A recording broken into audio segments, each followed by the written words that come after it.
never try to find out where is this anger arising from? How does it look like? If I am so confident that this truly exists and I am reacting to it, then it must be somewhere in there. Where is it? How does it look like? Which part of the body that exists? Sometimes taking those time and looking is very important, because oftentimes you see in television many people do horizontal belief in what you call as an execution. Yeah, so many must be out there lined up. No?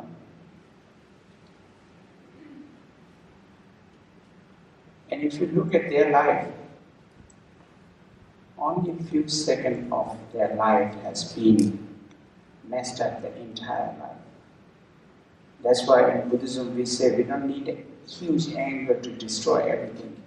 A spark of anger is more than enough to destroy all the good things we have done.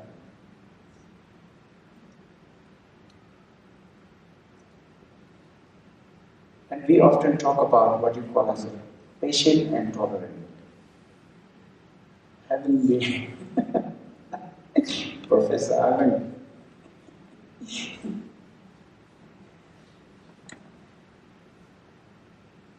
Many of the men who came to Rinpoche, every now and then we are talking about patience and tolerance. This was the very subject every day we have to deal with, isn't it? It's all coordinates with the compassion and loving kindness.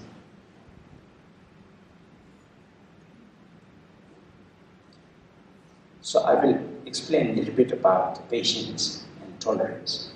Okay? In what my great teachers have said about patience and tolerance is what I hear in the West and today's generations is completely different. You know, it's contradicts to both. And so I feel like sometimes we really have no clue about patience and tolerance. And so therefore, we as a society today, we are not tolerant at all. And so we are very impatient.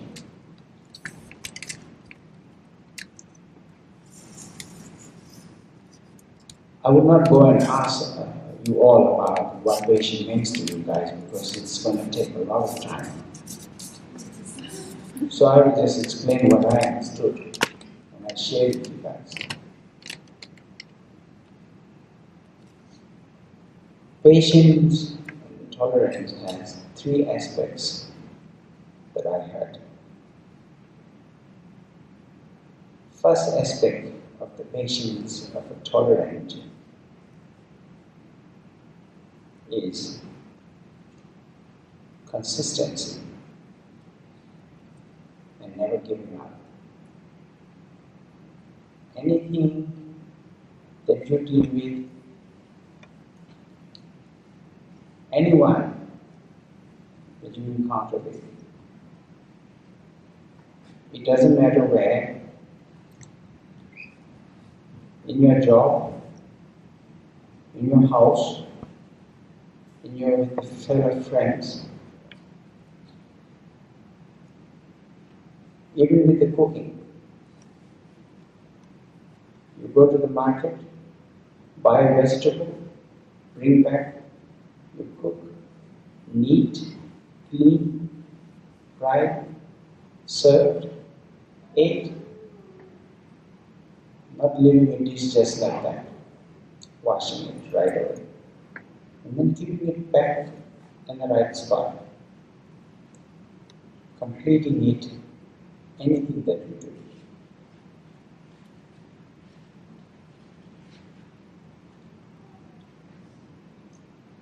Even in gardening,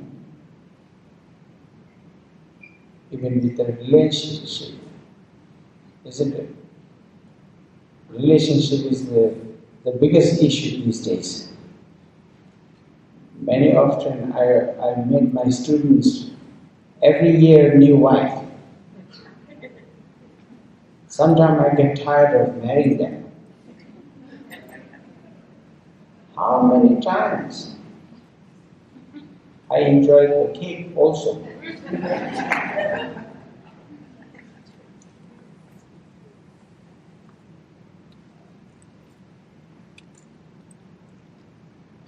In the relationship, it is not healthy. In the business-wise, never healthy. If you are a CEO and you have no consistency of being the way you should be, not being tolerant, always yelling, bang, bang, bang, bang, bang, bang, bang, and then all employees run away. Next year you have to bring another employee, train them. A lot of expenses, no success. Isn't it? Marriage is also a very stressful thing. Not being tolerant, patient, you have a problem. Anything that you do is consistency. Second aspect of the patient is very important. What I understood. Many of this era, we believe when somebody is waiting and waiting and waiting and waiting and waiting and waiting and waiting and waiting and waiting and waiting and waiting and waiting and waiting and waiting, waiting and wait and wait and wait and wait and wait. We think it's a tolerant and patient. We kind of highly regard them. We have such a patient. He waited so long. In Tibetan, we say that is not patient, that is laziness. True, because we are not doing anything. Opposite of the second aspect of the patient is doing the good things that they could accumulate further more merit than what you have. And so you have to move on to the greater cause with the consistency that furthermore accumulates much more of merit for oneself.